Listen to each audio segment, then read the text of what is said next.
Olá!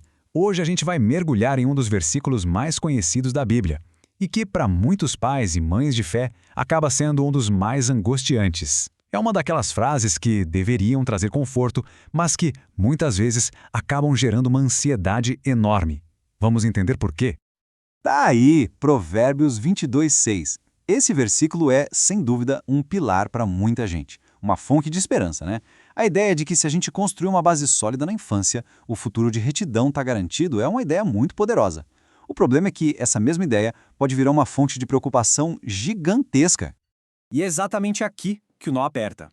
Quando um filho, uma filha que foi criado nos princípios da fé, escolhe um caminho totalmente diferente, a confusão e a culpa podem ser devastadoras. Os pais ficam se perguntando onde foi que eu errei. Isso acontece principalmente quando se entende esse versículo como uma promessa divina, uma garantia que não pode ser quebrada. Então, para começar, vamos dar uma olhada no porquê dessa interpretação de garantia absoluta causar tanto sofrimento. É uma leitura que faz sentido à primeira vista, mas que pode nos levar para um beco sem saída, tanto emocional quanto na nossa compreensão da fé. A crença de muitas pessoas, e é uma crença sincera, é que esse texto garante o seguinte: se os filhos forem ensinados sobre Deus, eles nunca, jamais vão abandonar a fé. E aí, quando a vida real mostra que não é bem assim, a conclusão que muitos pais chegam é dolorosa. A falha deve ter sido minha. Para a gente conseguir entender melhor, a gente precisa ajustar o foco. O livro de Provérbios, ele funciona de um jeito um pouquinho diferente de um livro de promessas. O propósito dele é outro, e entender isso é a chave para resolver essa angústia toda. Olha só, o ponto crucial é este aqui. Provérbios oferece máximas. São observações sábias, princípios gerais, e não garantias que valem para toda e qualquer situação, sem exceção. Pensa, por exemplo, na diferença entre a promessa da salvação, que é algo incondicional, e aquela ideia de que quem trabalha duro geralmente prospera. É verdade na maioria das vezes, né? Mas não é uma lei universal. Sendo assim, o livro de Provérbios é como um guia de sabedoria para a gente navegar pelo mundo, entendendo que a vida tem muitas variáveis. Ele nos dá, digamos, as melhores probabilidades para uma vida boa, mas não elimina fatores importantíssimos, como o livre-arbítrio, as nossas escolhas pessoais. E a análise não para por aí não, fica ainda mais interessante. Quando a gente vai lá no texto original, em hebraico, uma camada de significado incrível aparece, algo que infelizmente muitas vezes se perde na tradução. A frase original em hebraico é Alpi Darko.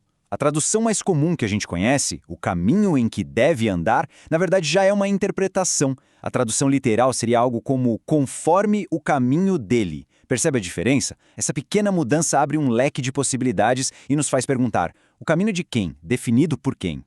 Isso nos leva a duas possibilidades bem fascinantes. A primeira, educar a criança pensando nos objetivos que os pais têm para ela, como aprender uma profissão, por exemplo. A segunda, que talvez seja ainda mais poderosa, é educar de um jeito que se conecte com os dons, com os talentos e com as inclinações naturais da própria criança. E é aqui que a gente chega no coração do versículo.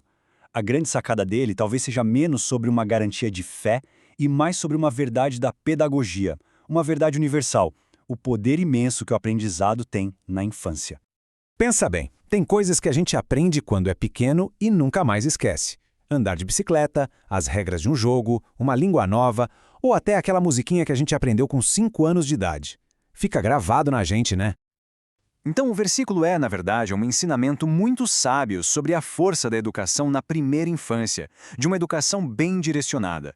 Ele está dizendo que aquilo que é ensinado quando o cérebro está mais receptivo cria marcas profundas que duram a vida toda. Ok, então o versículo fala sobre o poder do que se aprende cedo. Mas e a fé? Onde ela entra nisso tudo? Como essa nova compreensão ajuda a gente a lidar com a dor de ver um filho se afastar do caminho que foi ensinado?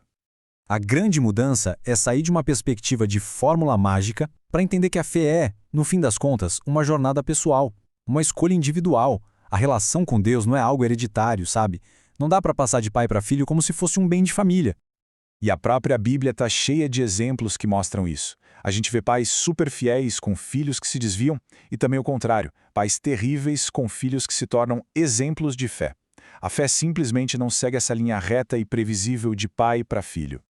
Então, no final das contas, a lição principal não é sobre culpa, É sobre o poder e a responsabilidade de educar as crianças do melhor jeito possível enquanto elas são jovens. É um chamado para a gente ter sabedoria e não um gatilho para a gente ter ansiedade.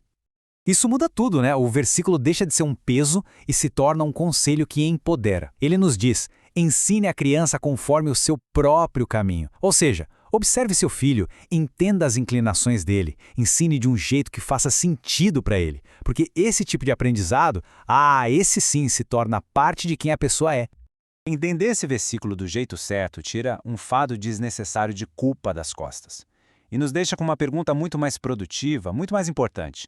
Como é que a gente pode focar em uma educação com sabedoria, com presença, com atenção, em vez de ficar paralisado pela ansiedade de garantir um resultado que, no final, pertence a cada um? Fica aí a reflexão.